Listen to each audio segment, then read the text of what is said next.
Yeah.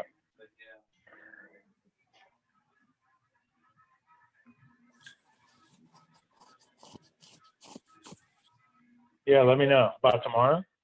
Yeah, we'll be here. We'll make it work. Whatever works. Yeah, if you can make it work. All right, later. Yeah, I really think you could benefit from it, Russ. I think it could be a good idea. You're pretty tight. I'm a little biased. Yeah, sorry guys. I had my last client here and was finishing up with them. So, all right. So I wrangled Taylor back into this because he couldn't make this morning either because we were going to be going over a cool topic today, which I know this is something Ben and I, went over in the past quite a bit too. No, are any of those other guys hopping on or no? I don't think so. Maybe Mike in a little bit, but no. Are you guys still down in Florida? Yeah. Yeah. I figured you'd be back in Pittsburgh, no? No, I'm on my rotation right now. I got 2 more weeks left, and then I'll be back in Pittsburgh for 2 weeks. Yeah, Ben and Taylor. Noah's at the University of Miami for PT school right now. Oh, nice. Yeah, third awesome, year, dude. Ready to finish up. Mike, yeah. the other guy that's getting ready to hop on here, is it your roommate? Is Mike or no? Yeah.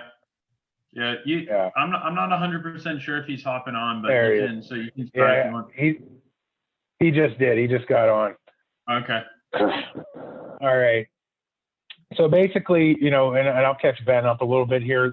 The idea was kind of what can we talk about that brings trainers and PTs together, kind of the whole FyzioGym and revolution idea that we've had since the beginning. And we went over a lot of different things up to this point, talked about the power center and a lot of the things that go along with Mike Maddox and Marv Marinovich. Marv Marinovich passed away yesterday, guys, by the way, wow. which, kind of sucks. Yeah, I guess he'd have been in a nursing home for a long time and finally moved on. So kind of a sad thing, but at the same time, it's probably a good thing. I know he was suffering, pretty bad relatively.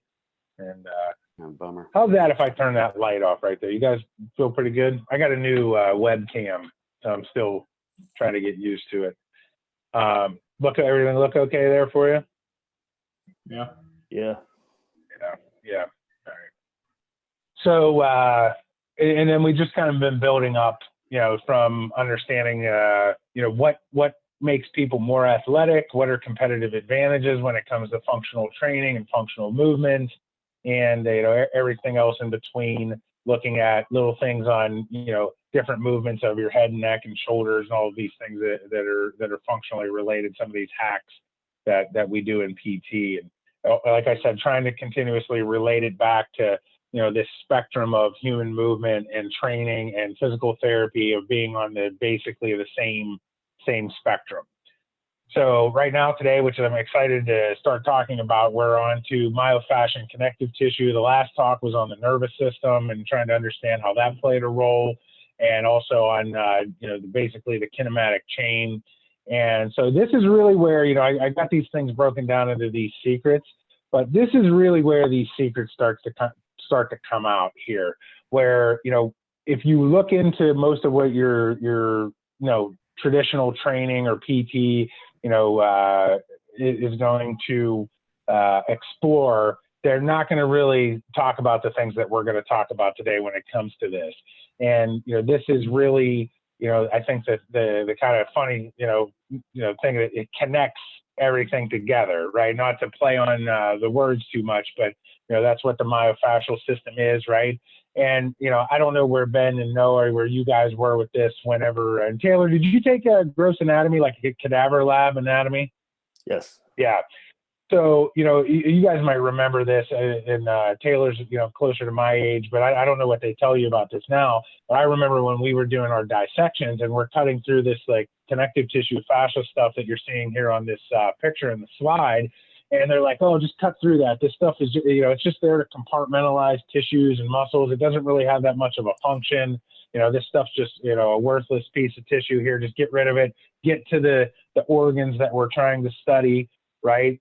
And, this tissue is kind of purposeless, which it's pretty interesting when you think about it, because why would we have a tissue in the body that is purposeless? I don't think that we have any tissues in the body that are purposeless, or that they were at least once, had a purpose. You might be able to argue that maybe for your appendix or something along those lines, right? But, this type of connective tissue, basically, which fascia is connective tissue. And I think that that's one of the things that, is the challenge of having this conversation about what fascia is. And especially because traditionally, when you think about myofascia, we think about myofascial release, right? Or some type of, myofascial massage or something along those lines, which is a very passive thought process on how the myofascia functions. Or we might think of like fibromyalgia, for probably a little bit more of an advanced concept, where you're only thinking about how the fascia dysfunctions. But the question always was, when I started learning about this, was, well, okay, if it has a property of dysfunction, well, what's the optimal function, right? So basically, again, coming back to this, it's literally everywhere throughout your body. It literally is your body, right? It literally makes up everything, right? And coming back down to the bottom here, which, with your muscle, mycelium is a root word for muscle, perimycelium, epimycelium, endomycelium, right? This is where we more consider this topic, right, of myofascia, is these connective tissue layers that run through the muscle and around the muscle to create the compartments, and also blending in with the tendons and ligaments, that's mentioned above here, right? So, see here. There we go. All right, so basically your myofascia, your connective tissue, is your organ of form, right? It literally is creating the structure of your body. So, there's and I'll get to this here. There's a book here, Anatomy Trains, right? This is a really highly, expert level book. Thomas Myers is one of the big wigs. Ben, I think you read this book, right? Or at least we had it at the office whenever you were there. I don't have this anymore, but a lot of this stuff comes from this expert level. What's that, buddy? We did, yeah. We'd reference it. I never read it. I got it right here for you, Lyneil. Oh, nice. There you go. Good. So you maybe you can correct me if I'm wrong on some of this stuff, right? So I don't know about that. Yeah, and I'll say that right now, I'm definitely not the expert. I wouldn't say that this is an area where I'm 100% an expert, but I think that whenever it comes down to it, the experts on this topic, they really think of it much in a passive way, where we're doing things to passively manipulate the body. The idea of doing, structured movement and therapeutic exercise and neuromuscular re-education and all of those things that goes along with this isn't really very well woven into the fabric of this concept at this point. At least I haven't seen it as much. I think it has been advancing, but not to probably the level that it can be or it will be over time, especially when it comes to athletics and speed development primarily, which is a lot of what the Marinovich system and the speed of sport and all of that stuff was based upon. Taylor, did you guys get much into this with Nick? No, we didn't really cover any connective tissue fascia stuff. It was more stretch reflex, neuromuscular connection predominantly. Right, which is cool because that's the next slide or two down the line here is understanding how it's all integrated a little bit more, right? Because the nervous system in and of itself, like coming back to this here, right? Your myelin is a connective tissue, right? Your myelin is basically a form of fascia, if you want to look at it that way. It's a kind of a more specialized form of fascia, and your nerves, actually, some of the pain and issues that we have with nerve problems and radiculopathy actually comes from the connective tissue that's surrounding the nerve. It's in the connective tissue that surrounds the nerve actually has free nerve endings in that connective tissue. So that connective tissue in and of itself can be a pretty big source of pain, especially when we look at things like thoracic outlet syndrome and sciatica, those types of things. You have these compression disorders where the nerves are getting compressed, or better when it's more well known as, why can't I think of it right now? Carpal tunnel syndrome, excuse me. So we have these interesting properties that they talk about in this myofascial web is from another book as well. I can't remember the exact name. It was another book that I'd had before. That there was actually a picture of a baby on the cover of the book showing the same type of diagram here with the picture where you're seeing that, you know, the connective tissue and the skin and this idea, you know, with this grid that it's all connected from head to toe type of thing. And, you know, I think this is a pretty cool visual of how, you know, this is to be explained. But so basically one of these ideas is that, you know, this myofascia connective tissue system also provides somewhat of a piezoelectric effect. And we understand that bone, you know, is a connective tissue as well. And that when it's going under load, that we have this piezoelectric effect, the same thing that is basically working in ultrasound. So coming back to energy transfer and, you know, force transfer and these things of communication throughout the body, that they think that that's one of the ways that this happens. Not very well studied or understood. Viscoelastic is this idea, right, of this kind of fluid and this elasticity that's combined together into this, basically these next two terms, tensegrity and thixotropy. You guys remember what those words mean by any chance? I've heard of tensegrity, and I know that, but I don't know what thixotropy is. Yeah, so tensegrity, right, is like tensional integrity, right? So it's the idea that you basically have this tension, coming back to this picture over here, right, throughout the body, and it can either lead to instability or more stability through this kind of integrity in the structural system of the connective tissue, right? And then thixotropy is an idea that basically it's the property of what we see in terms of like gels or gelatinous type of materials and the way that they deform and how their properties of energy basically or you know, in terms of like storage capacity for energy and energy production, and how it works in terms of like you're going to do a myofascial release, right? You have this structural component, but you also have this kind of viscous gelatinous issue with the muscle tissue and the connective tissue itself as well, and how it behaves under load and under the force of some type of manual therapy, right? Does that make sense? Is that a good enough explanation for those two? Good. So and I have tone related to this, and this is more of a PT thing, Taylor. It's more neurological, and we see this on both ends of the spectrum. Talking about like vagal tone? It could be that. Yeah, it could be an idea of it, but yeah, neurological tone. An example would be is like if somebody has a stroke, you'll see them develop this, you know, movement pattern where their muscles all curl up and tense, or it'll go in the opposite direction where they become real flaccid and like paralyzed, if that makes sense, right? Yeah. So, and that's a neurological component more than it is a structural issue, right? And so, you know, you can have some eventual things that go on with the structural component, but it has a lot more to do with the neurological side of this. And I know Mike and Sean, I don't know if you guys have your video on or not, but if you guys ever want to chime in on this, that's cool too. Let me see. Yeah, that's a better, there we go. It blocks my slide a little bit, but it'll work. All right. So, and one of the big discoveries with myofascia, and I have a list of references for you guys too, which Ben I know has already read all of them and did his article reviews on these a while back, I think. Right? Didn't you do a bunch of article reviews on those? Yeah. Obviously, that's a long time ago when you had a little more hair and less kids and all that type of stuff. I'm so happy to see you on here, buddy. Sean and Mike, I didn't introduce you guys to Ben. Ben's one of the first PTs that I worked with. He's probably one of the best PTs I know.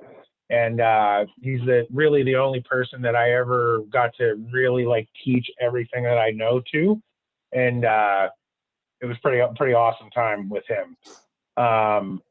He's still in Pittsburgh practicing as a PT at NovaCare there. And he's kicking ass. And it's awesome. So, you know, again, one of the big things, you guys want to see Xander? Come here and say hi. Oh, what's up, dude? Do you remember Ben Jennings right there? You probably don't remember him. No? Yeah. Okay, buddy. See ya. Nice. Hey, no, I got to work in here. You got to get out of here. Okay, take that with you. Take it with you. Take it with you. All right. So one of the biggest discoveries is that there's actually smooth muscle smooth muscle cells in the myofascia in different parts of the body, which basically made people start to go, okay, well, if there's smooth muscle cells here, this isn't just some dead tissue, right? There must be some type of property that's going on here functionally, physiologically, that's beneficial to the human body, right? Another thing in the research also showed that we have a ton of fibroblasts in the perimysium, especially in tonic muscles.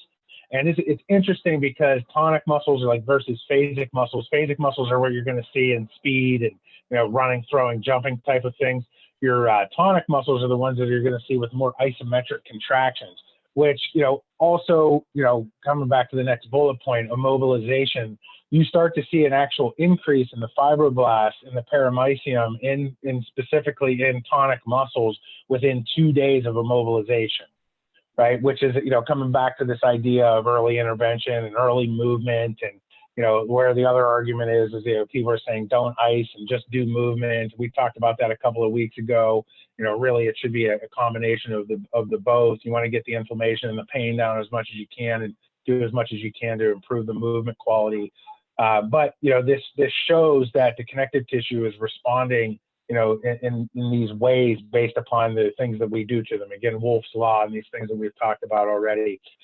Another study from 1997, which I'm not going to try to pronounce this name, was pretty pivotal. They looked at basically all these acupuncture points, and they realized that there was actually a myofascial perforation basically in the myofascia, or the connective tissue, where there was basically an arterial, a venual, and a nerve ending that was poking through the myofascia where these acupuncture points were.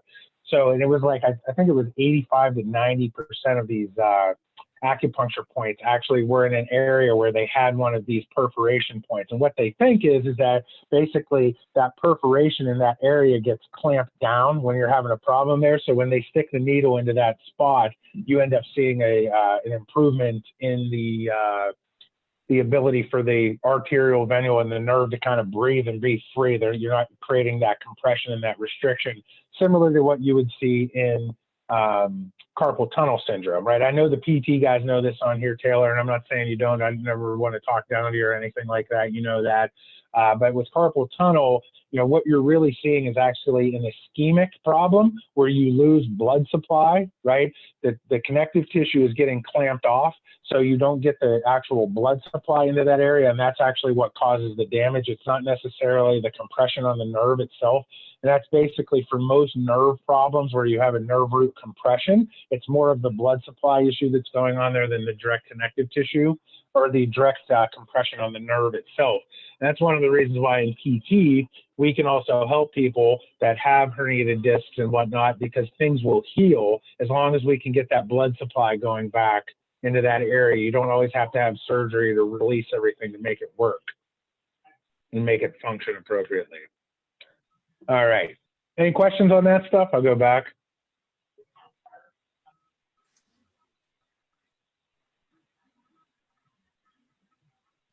Nope, all good? All right. Let me know, Sean, if you think of something. We can always come back to it. I see you're thinking about it. Yeah. What were you thinking about? I got on late, but I was wondering, does scar tissue kind of go in the mix with this, or are you kind of taking a different route with myofascial? Yeah, I am taking a different route, right? And we're going into thinking about more function and athleticism versus, you know, passive manipulative therapy type of things like that, right? But it all kind of falls into the same category. So what were you thinking? So we have a patient in our clinic who is about 4 weeks out post-op, ACL and LCL, and she's stuck at 60 degrees of knee flexion, and it's just like a literal like firm end feel, like will not move. She's been doing PT 4 or 5 times a week because she's an athlete at a university. And she has a CPM machine that she does 6 hours a day-ish.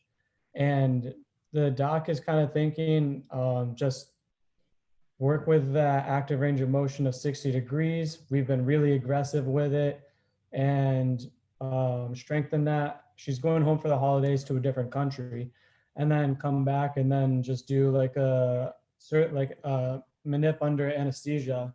And I was wondering if you've ever come across like working with some patients that literally will get some of the most intense physical therapy and doing literally sessions of range of motion for an hour or different kind of things like that. And if you've had any luck with, I guess, improving that, or if you've also seen patients too that have required surgical manips. Yeah, so I'll hit on that right now, and I'm kind of want to save it for the end a little bit. But yeah, that falls into this category, right? And I think it might make more sense as we keep going along here, and I'll explain why. But I have more of that in the ACL talk too, which will be here in a few weeks. You know, ultimately, that's the coming back to this immobilization idea, right? Is this early mobilization to get them moving, right? But also getting them to do more active range of motion type of things as well. Sometimes at the end of the day, it's just, you know, you're not going to get anywhere with them for whatever reason. And we can talk about that more. You know, when somebody develops this kind of arthrofibrotic issue around the patellofemoral joint, you know, it becomes very painful, which is, again, it's a reflex loop that ends up causing it to get worse and worse over time. You know, we talked about people having different levels of connective tissue in terms of their hypomobility versus their hypermobility. We talked about that, I think, last week or a couple of weeks ago.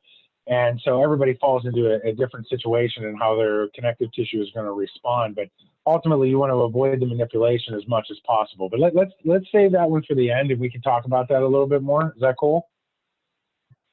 Cool. That's a good one. All right, so one of the articles actually, in one of the best ones I've read, and I have the reference for you guys here at the end of this little section, is why do we hold the arms up when running, right? Ben, do you remember this article? At all? No. Yeah, this is one of my favorite ones because it makes you really think about it. So, like, why do we hold the arms up when we're running? So, and the argument is that your legs and arms are moving like pendulums, basically. So as you're, you know, basically moving your arms when you're running like this, the shorter lever arm is able to move in a more of a pendular motion. So it's basically about mechanical efficiency while we're moving and basically keeping our balance, but also keeping the swing and the timing going.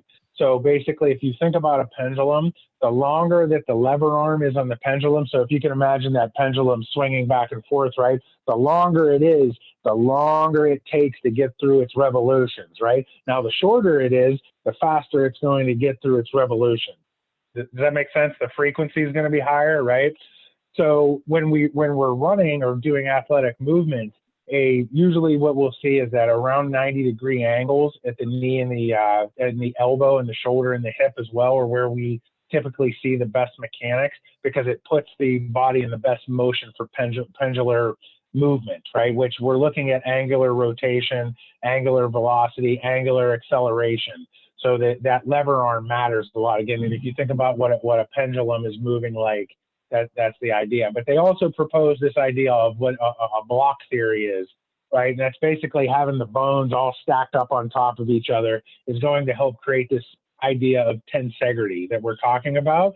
But we also have this issue where, like, you see people when they're skiing, right? For example, they have this kind of bend in the arc in their movement. So where they have to basically, you know, contort their body at an angle to be able to maintain the tensegrity of the body while they're doing that. But obviously you can see it's a lot different when you have something that is static, where you're just standing there, versus doing something when you're skiing where your feet are locked into something, you're on an unstable surface and you have to keep weight shifting your body, versus something like running or sprinting or jumping, right? Where the body has to keep moving in space in this efficient cyclical movement, you know, with all four limbs swinging together at one time, which is coming back to, you know, athleticism and this connecting of the all four limbs of the body. Ben, that's something that we've been talking about a lot, you know, which is where we see in all your movement impairments have an issue where these pendulums, they don't move correctly. Or when you're getting into these bending lines, like Taylor and I were talking about last week, basically having your head correctly aligned over your center of gravity. If it's not, right, if my head and my center of gravity aren't quite aligned, you're going to get this slipping motion. Or so say I'm skiing again and I go into this position, right, and my skis start going out to the side, I'm going to wipe out. Right? Or if I'm supposed to be bending in this direction and I start coming in this direction, now I have this fulcrum or pivot point that's going to create extra torque where, hey, maybe you just get some irritation in the connective tissue there, or what ends up typically happening is you tear your ACL or something along those lines. So the interesting part is, you know, when we come to these things, we really have kind of three different ideas of how our bodies are moving in space and living in space. You have this static situation where you're just like us right now. Most of us are just sitting here, sitting still. Then you have this idea where you're doing movements where you have to bend and move, but they're a little bit slower, right? And you have to basically keep your, you still have to keep your postural alignment. But then we have these high speed movements like running and jumping and throwing, where all 4 limbs have to be coordinated all together. Where in these other movements too, I don't want to lose you there. Basically we always want to be able to coordinate all 4 limbs together as the best as possible. Right. So in that article, they really go heavily into detail on that. And again, they talk about tensegrity and thixotropy. And one of the things I didn't talk about, again, this is where the massage therapists are always like, hey, listen, you need to get rehydrated, right? Make sure you're staying hydrated, because that thixotropy of the tissue has to do with the gelatinous idea, which is an aqueous solution, which is, basically how much water content that you have in your body to some degree, right? And what your physiology is doing along with that. So, but when it comes to connective tissue, right, we know that things change over time, and that the younger that you are, the more supple that you are, and the older you are, the more brittle that you are. And so just in that term brittle, right, we know that that's something that means weaker and also more at risk for damage and injury, right? And we can literally see that in the connective tissue when you look at it under a microscope. Under a microscope, the older connective tissue is less, it has less elastin in it, more,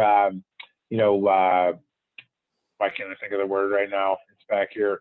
Oh, Michael's coming back in. More fibrotic tissue, and it doesn't stretch, and it's not as elastic in general. And again, it's more brittle. So the interesting thing is, and you can get into more of this if you look through these articles and into anatomy trains, that it's an interesting thing on how bone spurs form.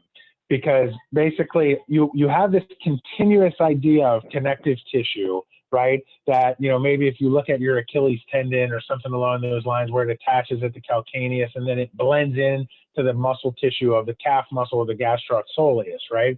But the way we learn it in school is that it's like, well, your muscle starts here and stops here, then your tendon is here, and then it attaches to the bone, and then the periosteum is here.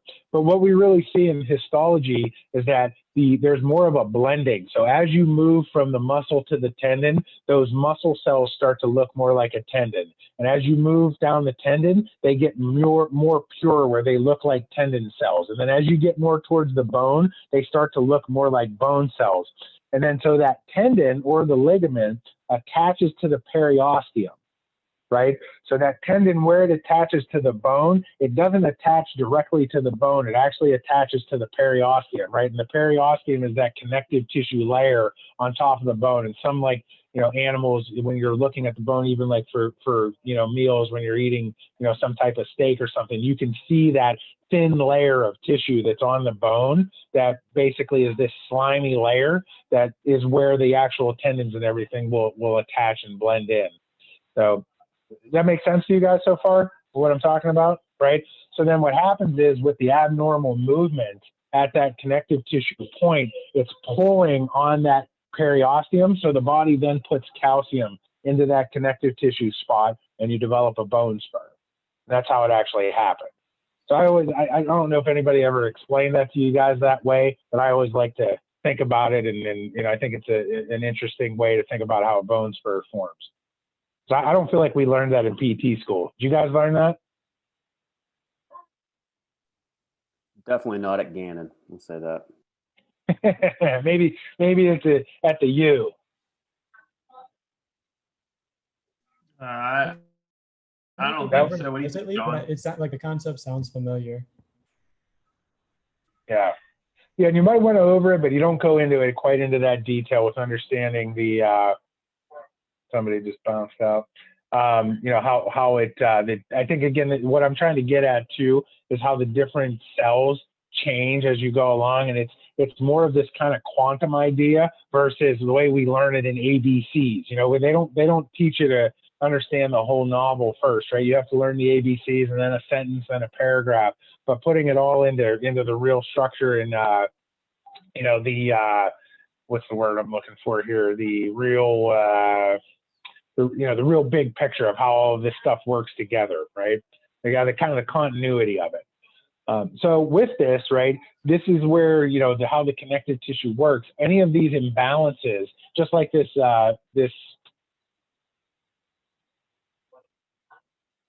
wrong way, right? This idea, right, with the connective tissue being able to be pulled in different directions, right?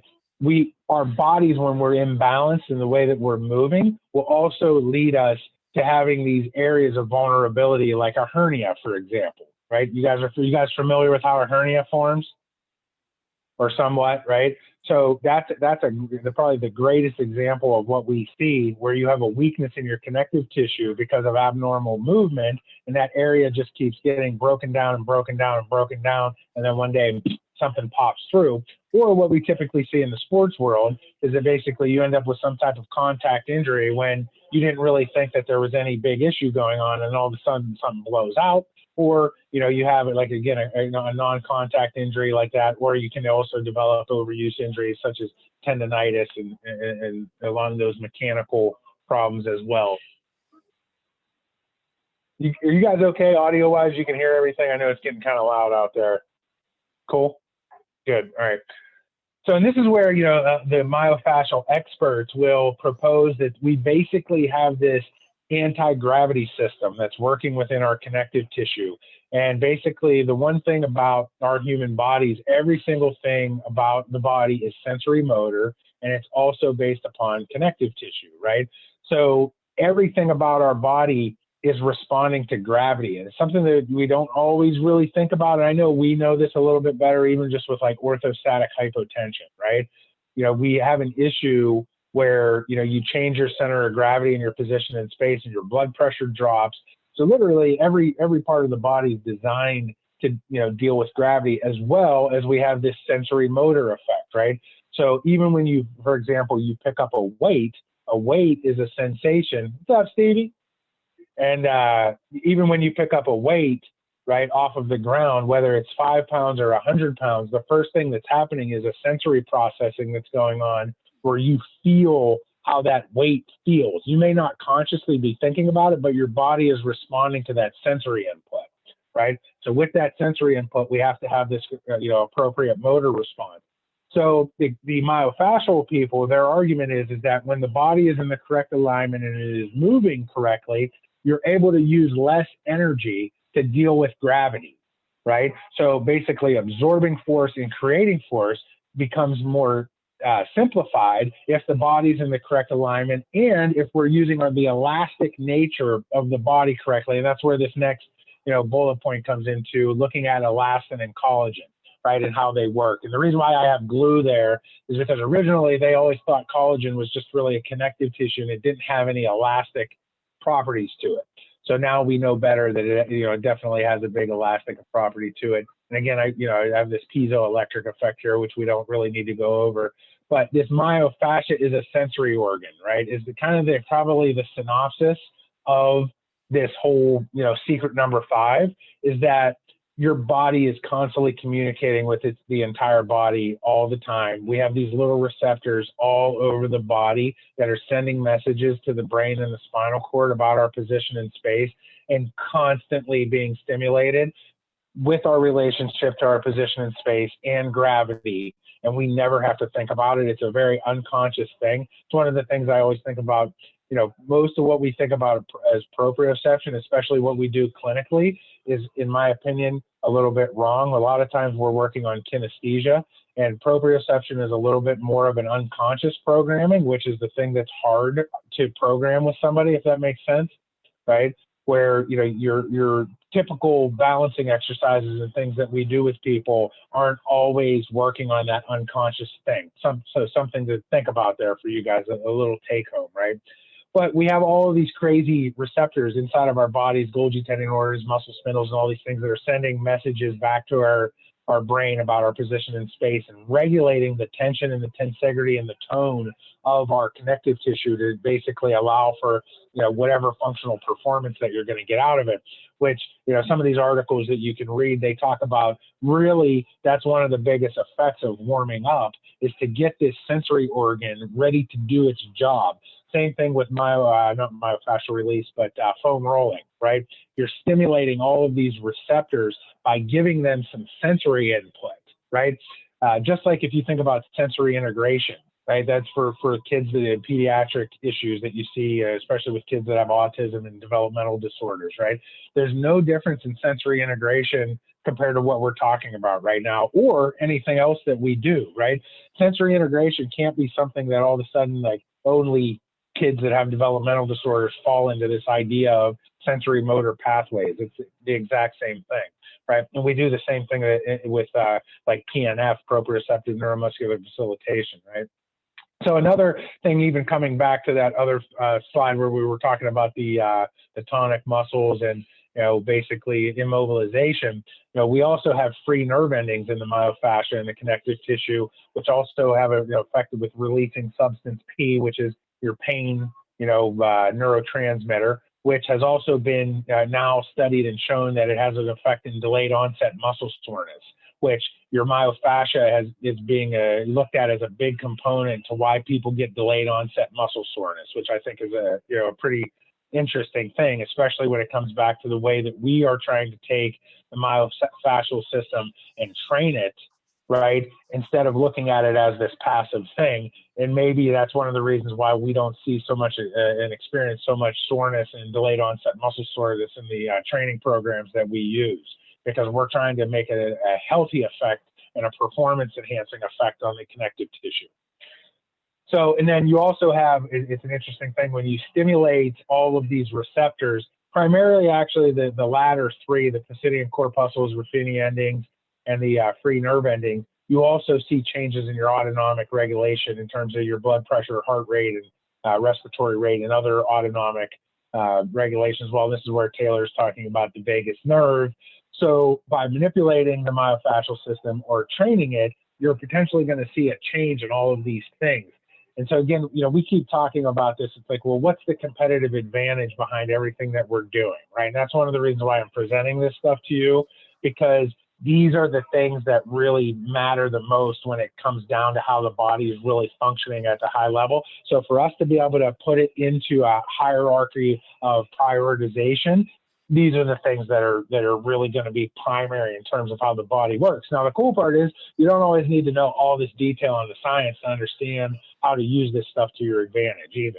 So, you know, putting this, you know, in the back of your mind, at least, to understand that this is a really primary issue.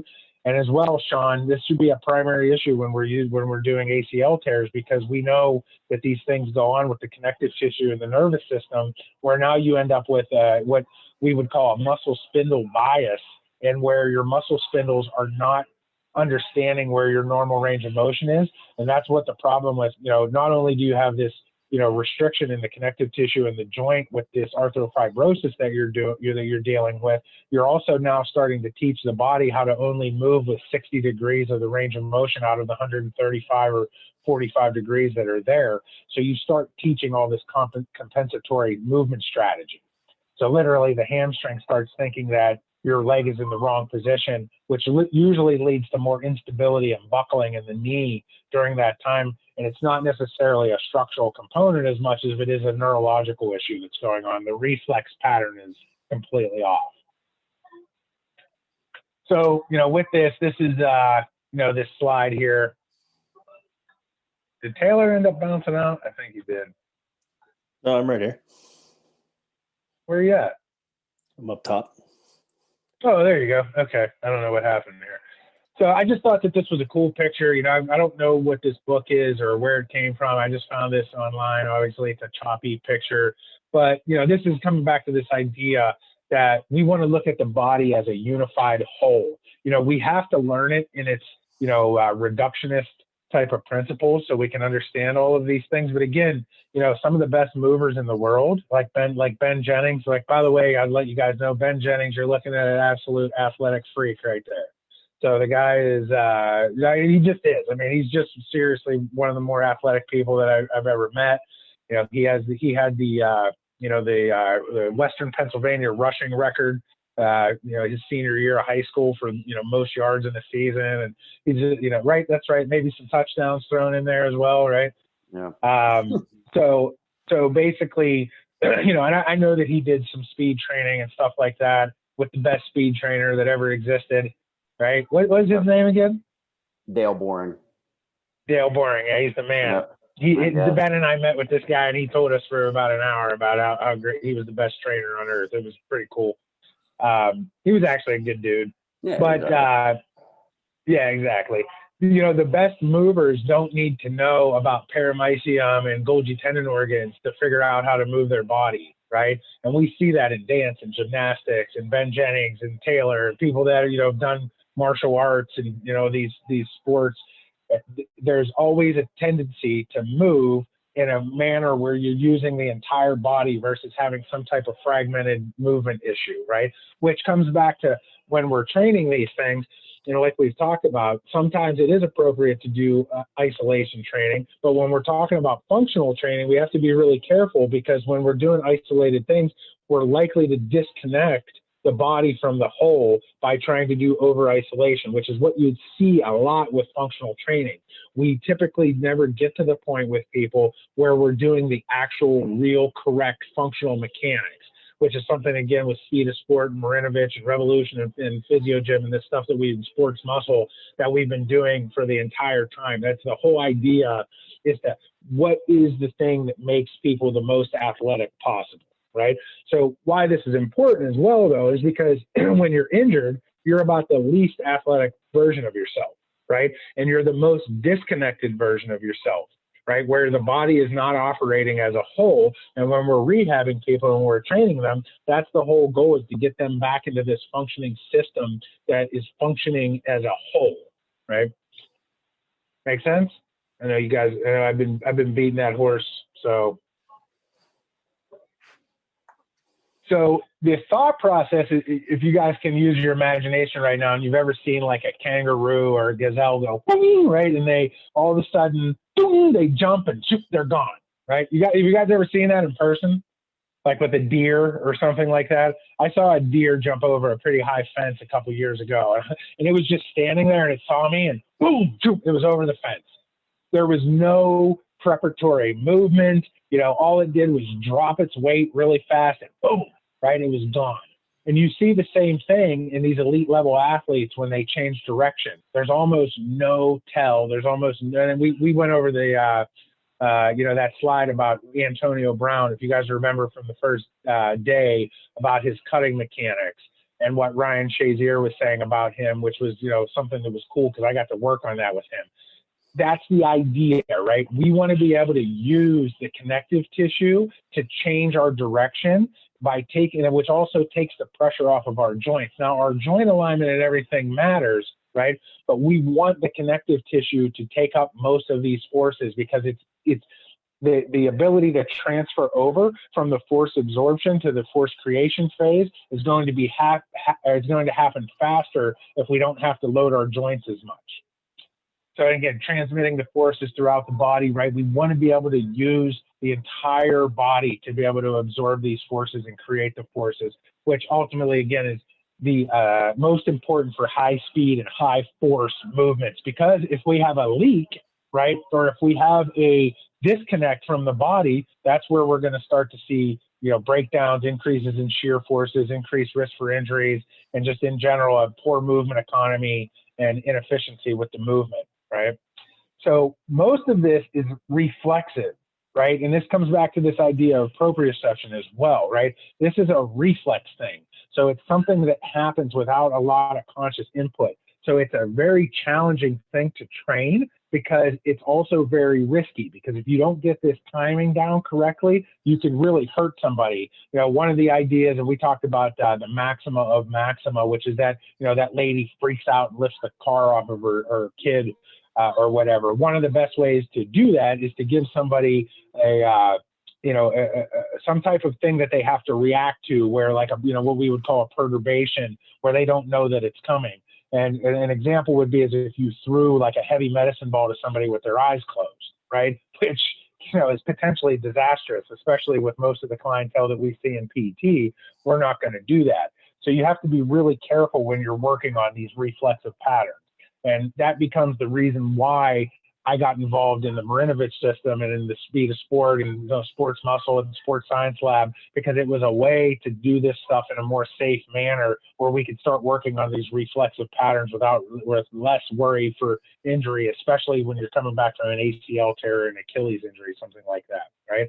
And again, we've covered this, right? Movement is power. When you're going from static to dynamic, as soon as you start moving, you're in the realm of power, right? And power is about basically, your work over distance, right? So how much force production you're getting and over the, the change of the space or the change of the distance that you're creating and the time that takes to create that force. So it immediately as movement starts, that's when we're in the realm of power. It doesn't have to be high speed. I know we've talked about that, but I wanted to bring that up again because sometimes, we forget about that, especially when it comes to power endurance and movement economy, right? It's not just about the 1 rep max and how fast you can do something. You have to do it for what the high level strength and conditioning guys call sprint repeatability. How many times can I do this thing, right? How much volume in my training can I get so I can get the repetition and volume that I need? But ultimately, we talked about this as well with programming. For speed training, you should be taking a lot of rest breaks so you can recover in between as well. So it creates a really big challenge. You've got risk for injury. It's hard to train. You need to take a lot of rest breaks. So it takes a lot of time away from your training session to work on these high speed movements, which again, coming back to ACL rehabs, it's a tough thing to do, especially because they're already at risk for re-tearing their ACL in that moment, right? So and then functional neuromuscular conditioning, right, that's the idea from the book Super Training and the guys from South Africa and Russia, where they were taking, PNF and turning it into a training system. And that's where this stuff really comes in here when we're talking about training the myofascia and the nervous system. All right, any questions on that? I just wonder if there's any studies that have been conducted, because, you were talking about the kangaroos and the gazelles. People would argue, well, they have more fast twitch muscle fiber than humans do. True. But I wonder if there's any correlation to the amount of connective tissue, more or less, in athletes with fast twitch versus, someone who maybe doesn't have as much connective tissue or less tensegrity in the connective tissue. I wonder if there's any studies that have ever even been conducted with that. I'm trying to think now because I've been going over this stuff quite a bit. I don't know if it compares it that way. I think there's quite a bit, like you said, with fast twitch muscle fiber. And I don't know if there's any direct, like. Can you even make that argument? Like, would you say that someone could be faster if they have more connective tissue? Well, that's what I was going to say. I wouldn't necessarily say that it was more connective tissue. I wouldn't say that it was a quantitative thing. Right. And this is the point. I'm glad you say this. Right. I mean, that's perfect, guys. So the point that Taylor's bringing up. Right. And this is why I'm talking about this. Right. Because that is that structural mindset. Right. Of where we're looking at, well, if this tissue has more of this, quantitative property, if there's more of it or less of it, then we're going to see this type of, functional outcome. Right. The first thing that I'll say is, well, what if you have a stroke, for example, right? It doesn't matter how much connective tissue you have. Right. Does that make sense? Right. So it's the same way along the lines, if you have a stroke, it doesn't matter how big your muscles are. Right. So basically, when you look at the quantity in the situation, it's really the nervous system and the physiology behind that person's body that is showing the difference in the enhancements or, the difference in the functional capability and the resiliency of that tissue has more to do, again, I'm going to repeat it, with this neurological, biological, living structural tissue that is in this kind of homeostatic process, right, that's working with all of these different systems of the body. So what you would argue is that higher level, elite level athlete, that better mover, is that they have all of these systems better integrated into one. So now everything functions better, right? Does that make sense? Yeah, that's kind of where the argument would be is, right, more muscle spindles, more Golgi tendon organs, right, more mitochondria. You're going to see, and they're also from an effect in training. right? So you're going to see a more of a qualitative thing that's going on. You may see, obviously that's still a quantitative thing where you're going to see more density of these receptors in those areas. And then that would be the interesting thing to look at is it's like, well, nature versus nurture, right? In the argument, and from the research that I've done is that basically there is a spectrum, and basically epigenetics, and there's some pretty cool research on that stuff. The way that your genetics get passed down from your parents, and even from out of the womb, kids have a difference in the stratification on how their bodies function and how they work in terms of all of these things that we're talking about, in terms of how their brains are developed and how their myelination happens, and again, fast twitch muscle fiber and all of those things, right? And that's one of the things about this. Some people like Ben Jennings are just born on another level, and they just basically hit the genetic jackpot, and I'm joking around about it, but Ben's a specimen, and but that's true. There's a really cool book called The Sports Gene, and I think we talked about it once already. It's a really cool book to read about this, about the nature and nurture of the body. And it's really the most interesting factor. And I think we came across this in the one slide before. It's like coachability and trainability, right? How well does the body respond to training and coachability? So even if you're born with a higher level genetic, predisposition for something, eventually you have to get the training that's necessary to reach your peak or actualize your potential, right?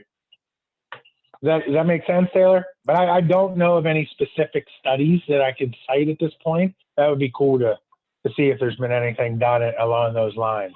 I think Andy Galpin's done some stuff along those lines in his muscle physiology lab, I want to say, that I've seen. Yeah. But I think that go ahead.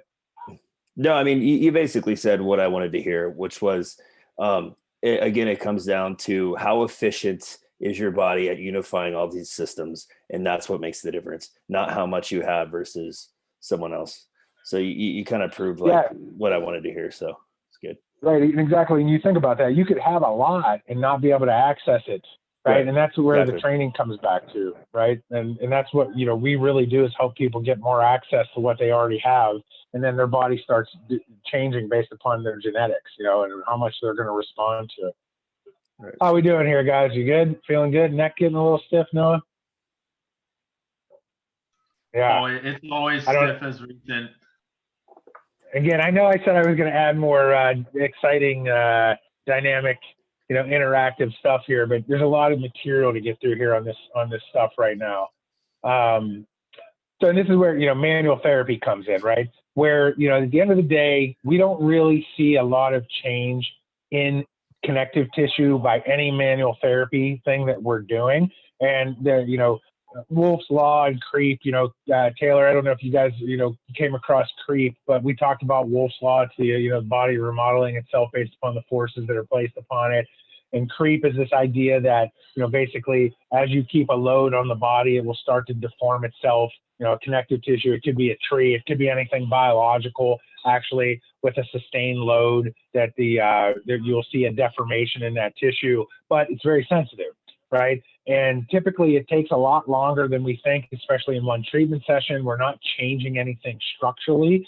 Most of the structural changes that we see in the body take somewhere between 4 to 8 weeks, with what we're seeing in typical training modalities, whether it's fitness related or physical therapy. And then in these connective tissue studies, and again, I'm going to give you guys the references if you guys want to check these out. But basically, with a 3 to 8% length change in the connective tissue and the tendon and the muscle, with a forceful application, you actually, anything even beyond that, you see a tearing and increased inflammation in the tissue. So it actually has more of a negative change.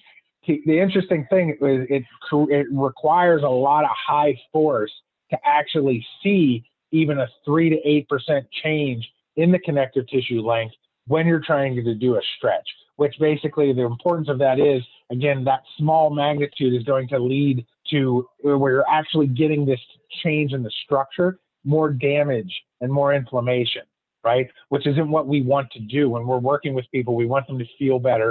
We're really working on their nervous system, not on their structural system. And that's the take home point, right? So basically it takes an hour at 1.5% of a length change, right, to see a sustained change, right? So which is like completely impractical for us to do in any type of training session. This would be, hey, I'm going to lay you down over here. We're going to barely do anything, and we're going to basically hold you there for an hour, right? So it wouldn't make sense, because we know that if we do these things consistently over time, we're actually going to see bigger changes over time in the 48-week period versus imagining that you're going to do something dramatic in one session, right? And this comes back to more of our PTs. So, actually, so I got this on, I'm going to have to fix these slides. So I have this in 2 different places. So we already went over this, right? All right. So I know this is one of Taylor's favorite concepts. I know we're getting close to time here too. Rakovetsky. Yep, your boy, the spinal engine, right? So this is an idea that, again, I have here, is that the spine is the engine of the body, that it's the center of your movement. All your movement patterns are starting and stopping, kind of understanding how the spine is working and rotating and side bending and twisting during all these movements. And that it's not just a static bridge that's holding your head and your shoulders and your hips and your legs together, right? Which traditionally, when you look at some of the things with Stuart McGill and some of these things about bracing and, even some of the powerlifting stuff, it's kind of important on one end to understand that you have to have stability in your spine, and you have to have stability in the body. But when it comes to dynamic movement, the spine is designed to move. It's designed to twist and rotate and bend and do all of these things. But when we put it under a high load or a long lever, we have to be really careful with what we're doing, and we want it to be more of a stiff braced bridge, so it's not going to get twisted into these positions where you can get an injury, because there's not a lot of room for error in the spine, because there's just not a lot of movement. You have is it 32 or 31 vertebrae, and it shows how far away. Who's got the answer to that? What is it? 7, 12, and 5, right? Is that right? Is that right? 7 7, cervical, 12, and 5. 12 Yeah. thoracic, 5 lumbar. Look at us, 19. Yeah. I mean, Yeah, look at all of us. I'm giving this high level PhD talk. I can't even remember how many vertebrae, right? So yeah, exactly. So, and then you also have the sacrum that goes along with that as well, right? So you have all these coupling motions, right, that are going on, at each level, that are working together to create this big movement. But on the individual level, you're not really seeing a lot of movement. So you want these movements to work all as one. And sometimes that's also the problem, is that when you're creating a lot of bracing and stiffness, when you're doing certain exercises and movements, you're actually, basically creating another fulcrum or pivot point to create an area of shear stress and vulnerability, right? So that can be a really big issue. That's right. I'm excited to show you guys this. So this is a Hall. And this is basically the main video where Grakovetsky was kind of inspired to understand how this spinal engine was working. And basically this guy has no legs, right? And he's still able to no arms, obviously, and, you have to share. Can you guys see that or no? The YouTube video, because Maybe it's still share. on. Okay, thanks, brother. Got it. Is that working? There it is.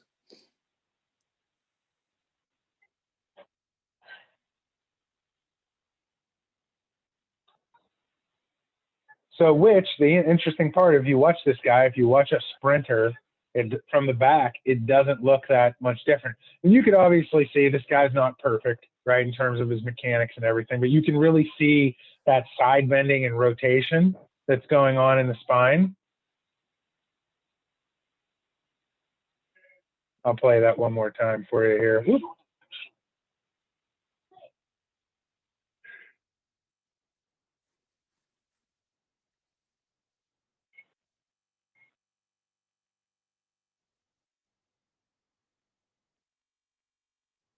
So if you notice the pelvis and the shoulder blades and the lats, primarily, and how they blend in with the obliques and the glutes, and how the counter rotation of the shoulders are counter rotating with the hips. This is the spinal engine. This is the true functional movement of the body and how it works. I'll give that to you one more time here. So again, obviously you guys can look this up and check it out on your own.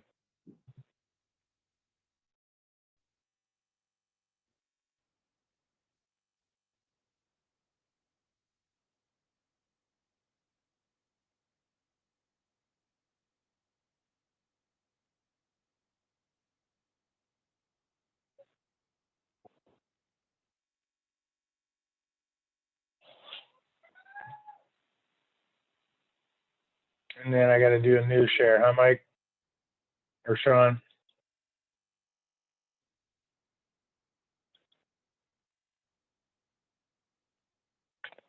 Yeah, so we're almost done. So basically, you know, the argument is that, you know, this spinal engine idea really comes into effect as soon as you're going into your heel strike of your locomotion. So if you saw that guy was ambulating on his ischial tuberosities, right? So, and it was really, that was where his base of support is. But with, you know, upright ambulation in normal people, and even really arguably in the guy that, you know, is missing both of his arms and legs, you're going to be able to load the basically posterior chain and connective tissue that's going to propel you forward upon heel strike, or whatever, you know, body part you're going to end up striking the ground with in locomotion, which is going to help propel the body forward, which basically stimulates all this counter rotation that's going on between the pelvis and the shoulder. You know, and obviously that type of movement isn't something that we see very well in people that have pathology, right? Which is really the interesting thing. They actually become much more linear, right? Their rotation is so much more, you know, is so much more restricted in every way that we can think of, right? Your shoulders and your hips primarily as well are your big rotational centers, like we talked about when we were talking about the power center, and they end up becoming restricted, right? And, you know, again, you know, this happens because of weakness and instability, but it also is something that we can train, right? So if we know that weakness and instability can lead to this kind of hypomobility and stiffness that goes on with movement, it's like, well, how much more do you want to do to train that? If we know that athleticism is about this free fluid movement, right? And that ultimately, as we get older, we start losing our athleticism and we get more rigid and hypomobile, right? We have to be careful, especially I think in certain populations, you know, elite athletes being one of them, kids being another, and older people, you know, being another, where by working on all these core stiffening and bracing type of strategies, where we're creating more stiffness to create stability, we're not creating proprioception, we're creating stability and stacking, and that idea of that block pattern that we were talking about before. But when we get into dynamic movement, it's really about rotation and bending and angular momentum and angular velocities and all these things that we're talking about. So we have to be really careful with that. And again, coming back to ACL tears and all of those things, we have to be able to take this static, you know, stability that we've created and put some hustle behind the muscle and be able to have them become a better functional mover.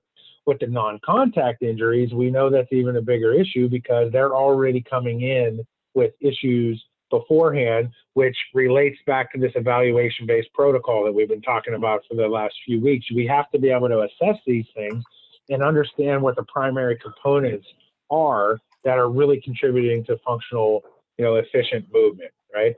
So we'll go down to this last bullet point, right? I think this is pretty interesting, right? And this is anecdotal, and this is in this article by Grakovetsky that I have for you guys, that your energy efficiency during locomotion, right?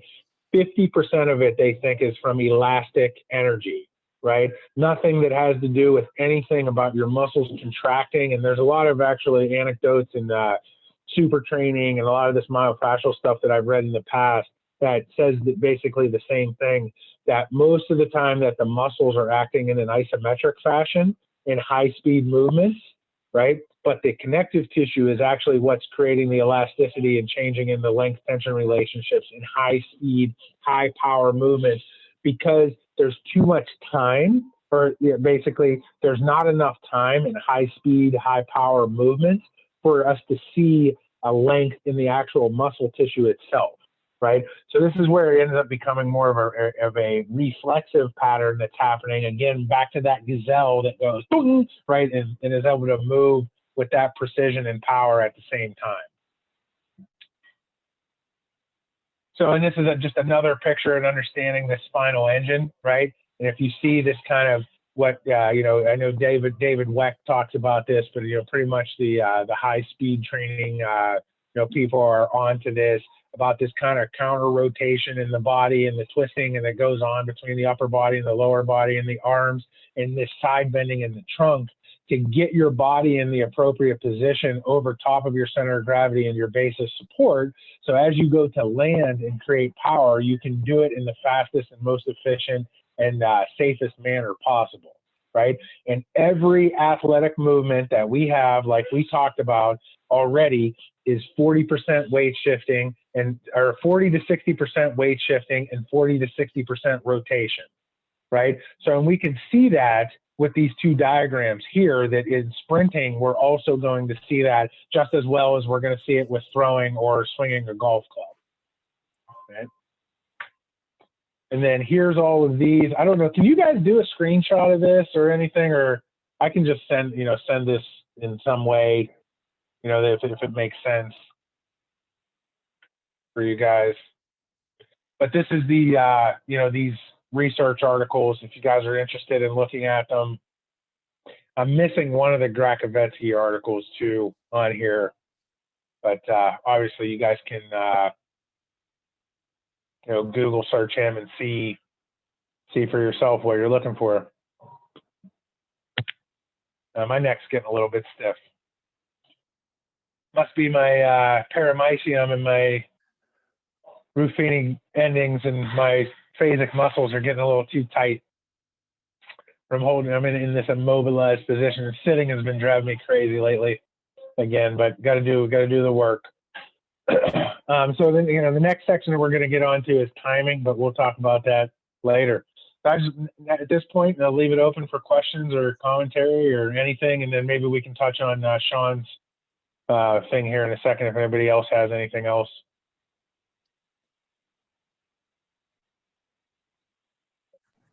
I thought the 50% elasticity, if you go back like a slide or two, I thought that was an interesting component to the energy that people use for like using their movements being efficient or whatnot, because just looking in the textbooks, like you think all of that energy is coming from like the angle of pennation changing within the muscle and that shortening and creating everything. But if that's only half the case and the other half is going to be the connective tissue, then that also brings back the influence of like genetics and nature versus nurture, and where does a tendon actually insert, or how long is someone's tendon or whatnot that you guys were talking about earlier. So there's a lot of cool like connectedness of the ideas and concepts coming together.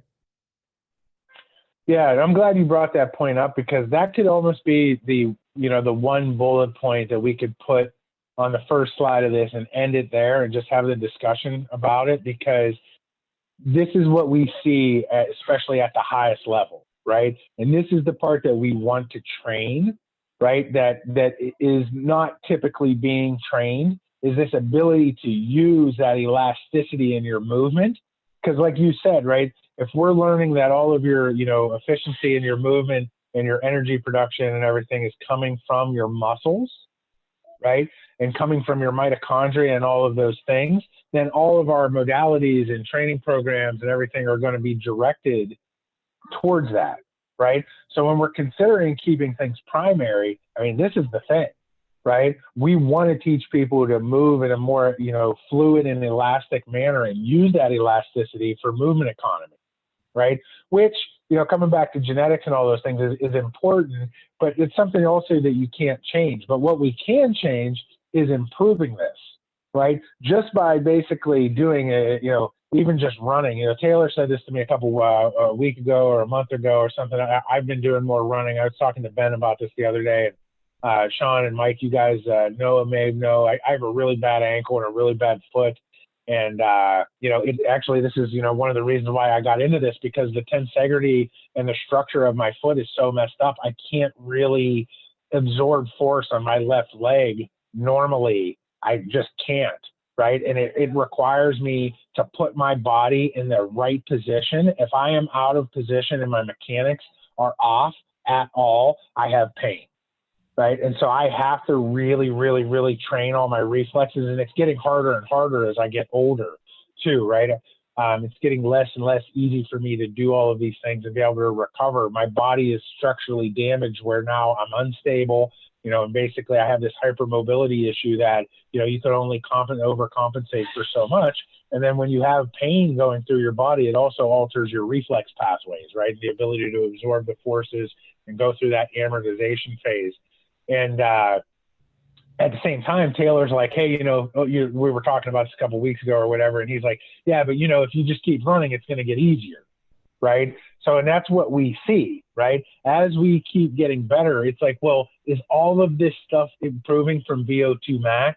Is it all improving because your muscle tissue is changing? Well, it's like, no, you know that stuff can't really change that dramatically in a week, but we can see some dramatic changes in people's mechanics and their movement economy, and even their measurements and their parameters in testing a lot more quickly than we're going to see changes in the actual structure or the physiology of the body even, right?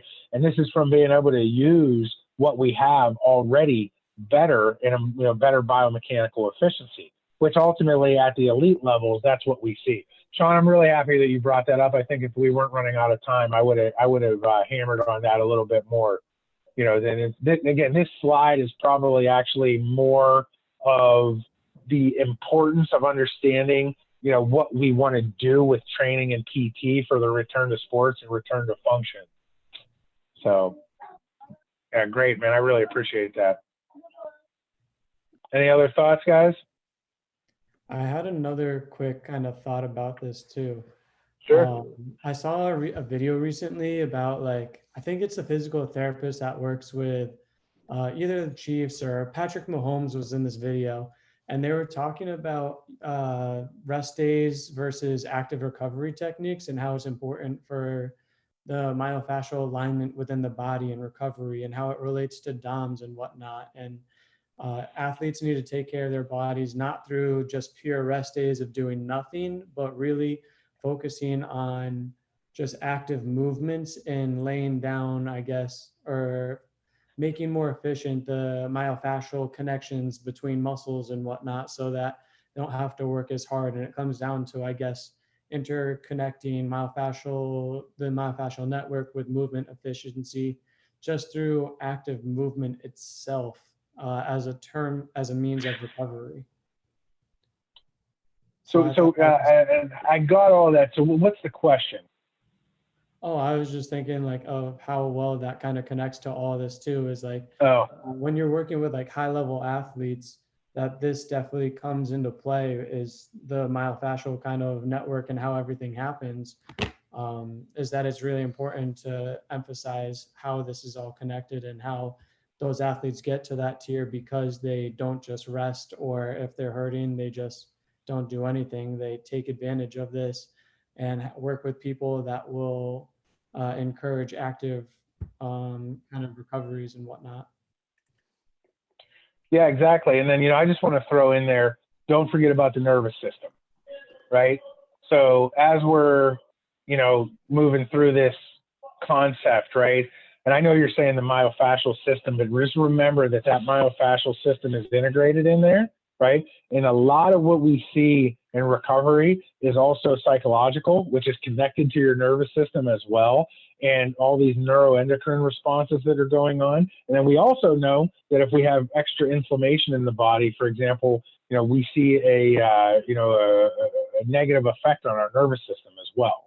Right. So that's a big component, but yeah, you're spot on. Right. And that's the thing, like when it comes to Patrick Mahomes, you might start hearing about some of this stuff, but it doesn't just apply to elite athletes. Right. It applies to all of us because we all have myofascial and connective tissue. Right. And we all have a nervous system, and this works for all of us. So these principles basically, again, they're primary when it comes to everything, but you don't hear about it until you have, you know, some big thing on the line, or a professional athlete, or, you know, something that is really important.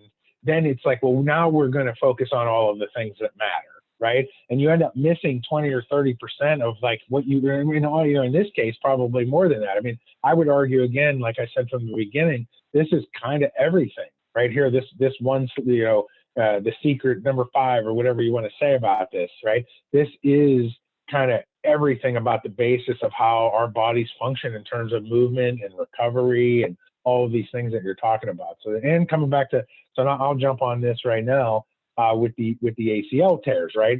So basically, again, coming back to what we call the arthrofibrosis, right? We know that early movements, right? And this is we were talking about this a couple of weeks ago, that the term prehab is really what we do before we have surgery. It's not injury prevention, right? So the term prehab actually means, hey, I'm going to do rehab before I have surgery.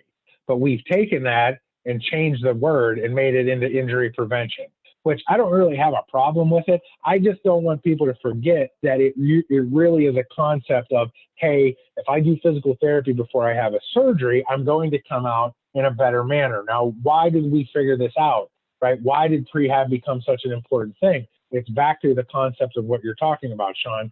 They knew back in, even like 1995, they were still casting people and immobilizing them for up to 6 to 12 weeks after an ACL surgery, right? So then afterwards, they would come out and people's knees were so stiff. Then basically we're going through all these therapy modalities, and the therapist is basically torturing these ACL patients, not being able to get their range of motion back, creating more damage and inflammation in their connective tissue, damaging the patellofemoral joint, increasing the shear stresses on the cartilage in both the patellofemoral joint and the tibiofemoral joint, the knee joint, right? And we're creating more damage over time, and we're also altering the nervous system and its ability to now regulate these stretch, length tension relationships and stretch shortening cycles in the muscle while this is going on, which also continues to overload the joint in and of itself, right?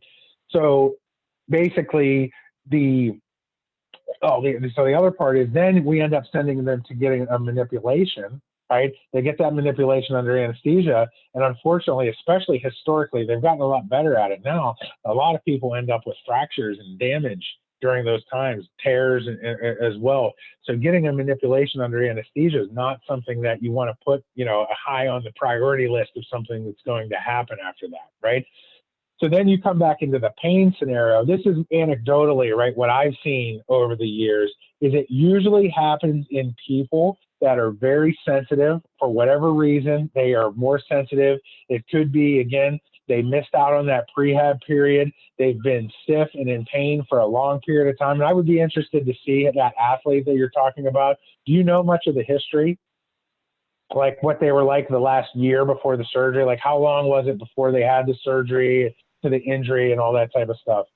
We do, because she was an ACL athlete on her opposite knee, and we were working with her. Well, I wasn't working with her, but our clinic, she was in there for 9-10 months before, and we were one session away from discharging her, and she was literally running in practice and then went to decelerate non-contact. Her knee buckled, and they thought she— the same ACL, or was it the other side? It was the other side. The other side. Hey guys, sorry. Wait, should we talk about that? I gotta take Taylor, off. you gotta roll. Yeah, sorry. Hey, I'm glad you could make it tonight, buddy. Thanks, man. Thank you. Nice meeting you guys. Have a good one. So basically, so that was another thing we talked about, right? I think, and we'll get more into this later, but that's one of the new things that we're seeing. Again, Tim Hewitt, the guy that I worked with at Cincinnati, they published at the Mayo Clinic that there's a really high likelihood within 2 years after having, tearing your ACL on one side, that you'll tear the contralateral side, especially in girls, right? So that's a really new thing. They're arguing that we should push out the rehabs and the return to sports time to 2 years right now because of that, which, you may never play sports again if that happens, right? If you're 16, you tear your ACL, that's your rest of your high school career. So the other side of it is, right, is that there was a new research study again. I know this from still staying in communication with Tim Hewitt, that 9 out of 10 ACL surgeries are done by an orthopedic surgeon that only does, or what is it? Yeah, 9 out of 10 ACL surgeries are done by an orthopedic surgeon that does less than 10 ACL surgeries per year. Yeah. So less than 1 per month. Our team physician does everything of FAU, Lynn University, and some other Nice. local collegiate colleges. So he sees ACL, ACL, ACL. Right. And most of our patients are either ACL posterolateral corner or ACL meniscus, ACL, MCL, like you name it. There's a bunch of different variations. So our Yeah, team and our good. PTs are pretty like on the same page with everything. Okay, so then let's get into this. So and yeah, it still happens, right? And the re-injuries still happen. Unfortunately, and we don't have to talk about why the re-injury happened, because that's not really what this talk is about. Save this for when we talk about the ACLs, because that'll be a good topic of conversation. So how long was it in between the time that she tore her other knee until she ended up having the surgery? Tell me about that. I believe it was 3 days. It was a pretty Okay. Yeah. So, with that, I anecdotally, or, in terms of the literature, I don't have any, explanation as to the reason behind it. You might argue some psychosocial stuff possibly after tearing her ACL for the first time, but you would really think that she would be more aggressive and be better, with that. But we also have these issues where you come along where we can't explain reflex neurovascular dystrophy, right? Or RSD, or complex regional pain syndrome. There's all those different names for it, where the body responds in some crazy way. Or, this is another argument to look at, and they're looking at hips this way too. Is it the same pathology that causes a frozen shoulder? So they're starting to realize that they're seeing a frozen hip issue as well, with the same pathology as the shoulder. So maybe that's potentially something that's happening in the knee, right? We're seeing some weird, sympathetic vasomotor neurological response in the connective tissue that all of a sudden it just is, binding up, where no matter what you do to it, it's not going to respond, right? With that argument also being that over time, it could potentially completely resolve itself, which I haven't seen that happen before. And ultimately with a knee issue like that, you're really risking a lot of problems to develop over time in the kinetic chain if you let that go much longer, right? But what I would say is, depending on how far out of surgery she is. 4 weeks. 4 weeks. So she's still a little bit early, but, in kind of non-functional ways, is to try to increase the muscle recruitment and muscle activation through electrical stimulation and resistance versus using passive range of motion and using more active and resistive range of motion, primarily because when we do passive range of motion, the arthrokinematics at the joint doesn't get stimulated the same way. You don't have the same type of traction that happens where you get the decompression of the joint when the muscles contract, right? And you also don't see the same roll and glide at the patella or any joint surface. Whenever the muscle is going to contract, it's going to create that three-dimensional rotational movement better than we can do, passively. But I'll be honest with you, she sounds like somebody that's heading to the operating room for some pretty serious manipulation. I doubt that you guys are going to be able to address that. And then, man, like, again, I don't know if you've seen this with manipulations. You got to get her in the next day and get her moving and get her moving and get her moving. And she's probably still going to stiffen up a little bit afterwards. But, as long as she doesn't have any type of injury or trauma, she should be able to come out of it pretty clear, I would imagine. Yeah, it's tough because like she's still 4 weeks is still kind of like not early, but like the body's still healing from the initial insult, the surgery itself. So there might be a little bit of room to gain, but she's non-weight bearing right now. She can't do active hamstring. She can't do open OKC with her ACL precautions. Right. We've been doing a lot of patellar mobs, and she's just really stuck with that, and we'll spend like a good amount of time on those to try to get that Sure. going. And like we've tried a lot with even just ART of the quads, some like active release technique. Like she has good extent, like she has her full extension. She can do straight leg raises for days. So she has all that. We want to keep that. But when we go to try to bend her, like her tibia literally will just, it just feels like it's like stuck like this, and it won't have that roll and glide like you were kind of saying. Sure. It just is stuck right there. Yeah, it's a gnarly feeling too, right? When you feel that, when you know, you nearly have that block there, and it's literally not doing anything. Yeah, and I think again, you're fighting an uphill battle. I'll have to look at into this, and maybe it might even be in the ACL stuff that when we get to that. And there's a window of time after the ACL is torn where I want to say 3 days might be too long because of the effusion and everything that happens, where you want to do it within 24 to 48 hours, or the risk of arthrofibrosis actually goes up. So that's one of the reasons why we do prehab in the you know, for ACL tears, particularly in the literature, because they say, no, you doing all right, buddy? Me? Yeah, I'm good. Yeah. Okay, I'm just checking. Your body language is starting to get a little fatigued, I think. I know we're over here talking a lot, so just making sure.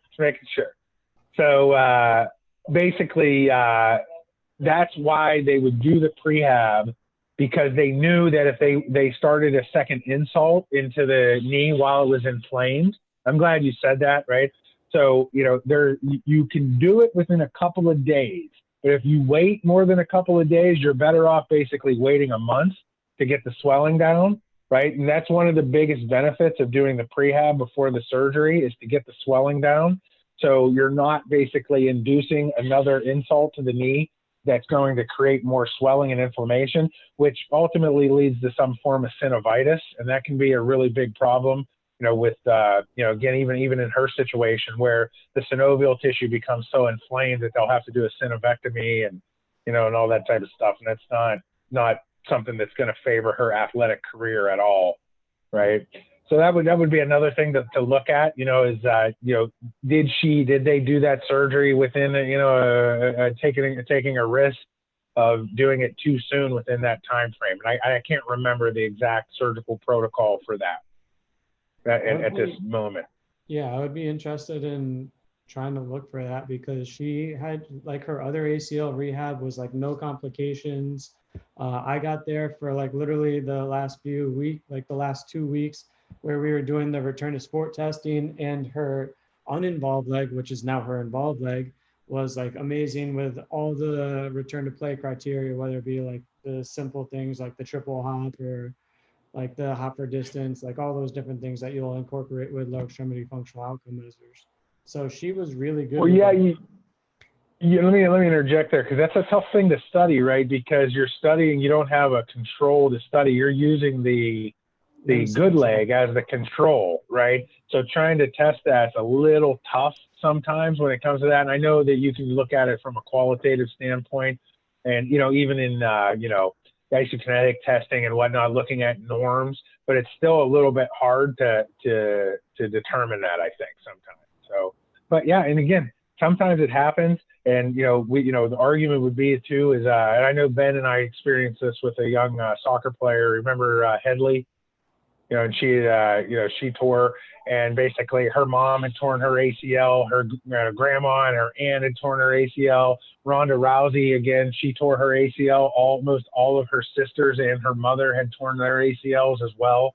And, you know, there seems to be, again, that's, you know, women have those, you know, higher propensities and vulnerabilities to tearing.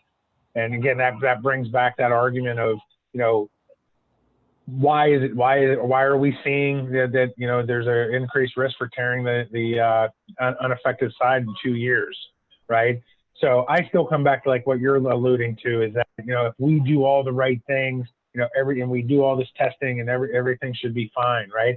So what it typically comes down to is that in that movement pattern, in that moment of time, right, there wasn't enough unconscious reflexive programming for her to put her foot in the correct place under her base of support, right? Or her base of support being underneath of her center of gravity correctly and overloading the knee in that alignment, right? And sometimes we don't get quite enough on-field training when you're doing the rehab process.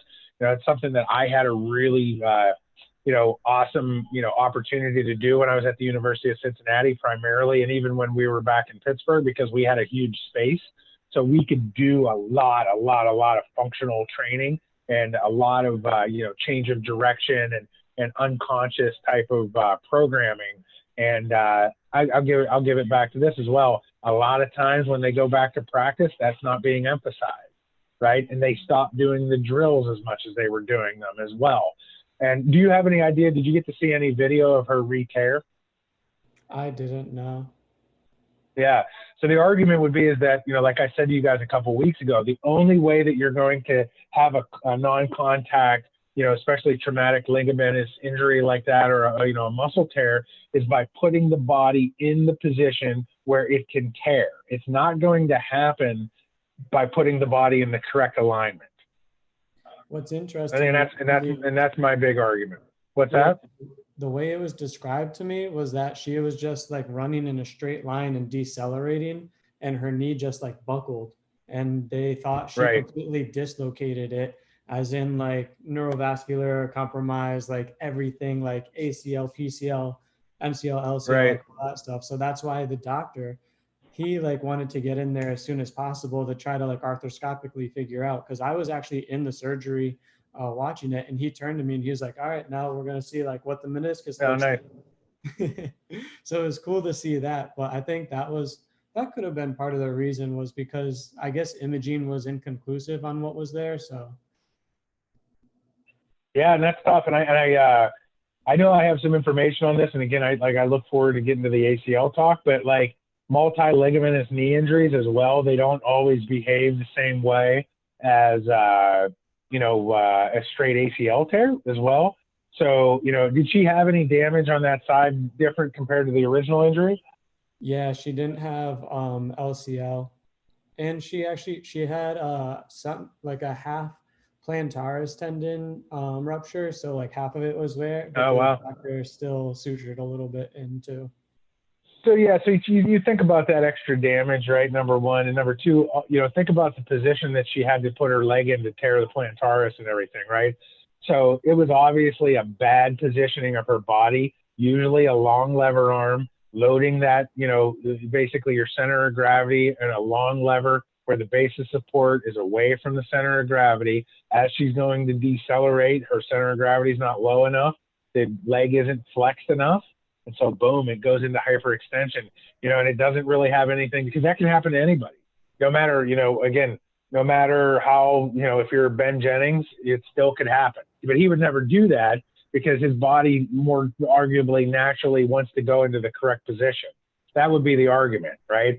So, and something about her body wants to put her into the incorrect position. That's why that idea of putting the body in the correct alignment has to be overtrained, right? To the point where it's her new, unconscious programming. And that's why I come back to, we'll see an issue with basically returning athletes to sport when you can't control everything, and they're going back to their team and they stop doing all of the precise training. And I think that's one of the areas for the 9 months versus 2 years return to sport issue. Because at 9 months, you basically cut them off. You've been doing all this really specific stuff. And then when they go back into their sport, they're not doing it anymore, right? So, yeah. And then, was she wearing a brace on her affected leg that she had the surgery on? I couldn't tell you with 100% confidence if she was or wasn't. Yeah, so that would be another interesting issue, because if she had the brace on her one side and not the other, that's obviously going to affect the mechanics as well. So all things to look into. But that was a really good concept to talk about with this too, because like you said, it's kind of bringing this idea of the myofascial system and the nervous system full circle, right, with what we were talking about, right? Especially when it comes to speed, that's where we see these injuries. It's not when somebody's walking, along at school or something along those lines. It's all high speed. What do you guys think? Yeah, I'm just sitting here watching the Bud Dupree injury yesterday. Did you see that? I didn't see the injury. No. Yeah, it's What online. happened with him? You can find it. So he was coming. He was doing. He was blitzing around the outside, and the tackle on his side gave him just the tiniest of shoves to his to carry his momentum more laterally, and he stepped with just a fully extended knee that was outside of his base of support. I mean, Bud Dupree is the most optimal mover on the defensive line you could argue in the entire organization, and he was just out of alignment just a little tiny bit, and then he went down. You know what I mean? Boom. I mean, so which is the interesting thing, because go ahead. No, go ahead.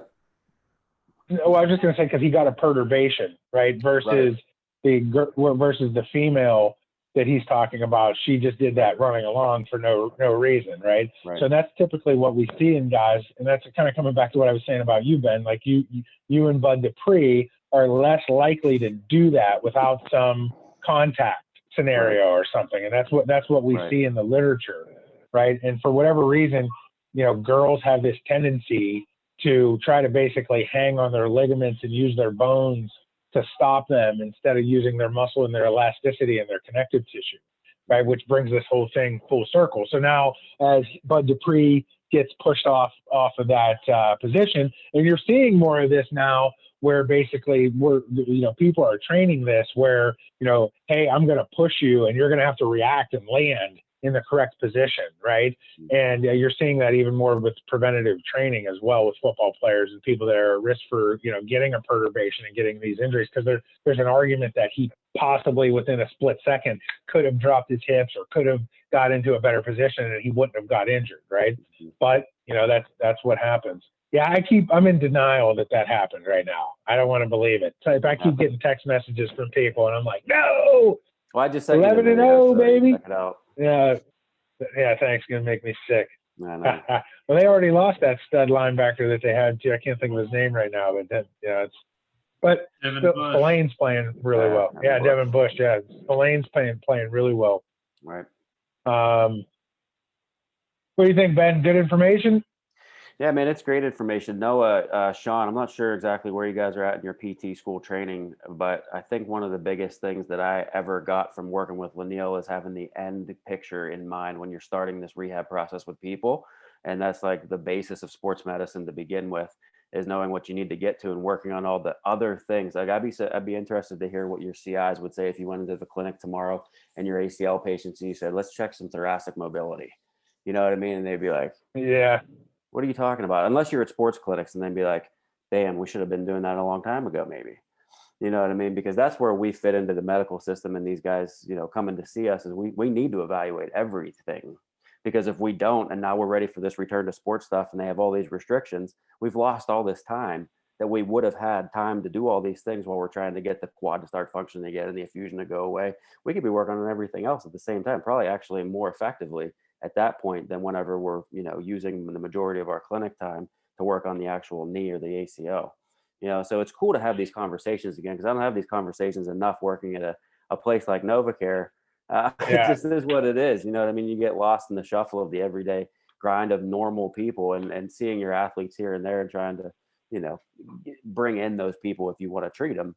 But you're this is great. I hope to be, on these calls more often, because it's just that kind of reinvigorating is the thought processes that go into the way that you treat and the way that you should treat, not just athletes, but anybody. That's awesome, Ben, because I've already been talking to those guys about this already too. We brought this concept at the beginning about starting with the end in mind. And it's awesome that you drove that point home with this.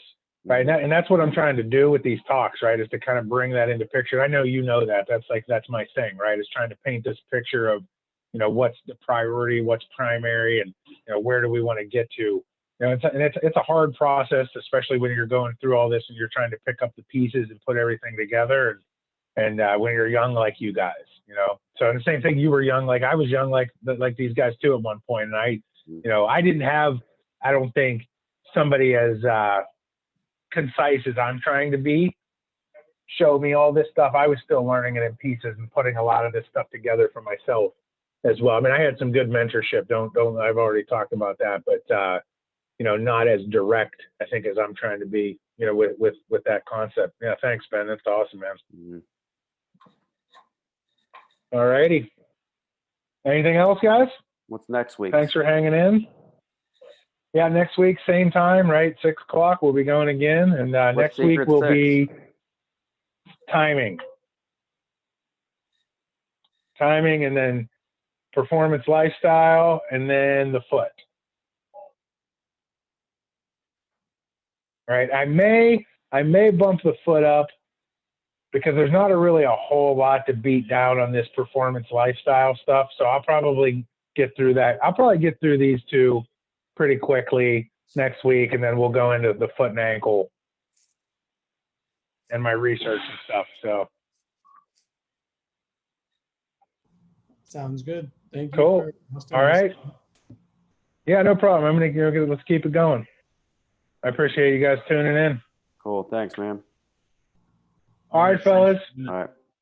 Catch you next week. See ya.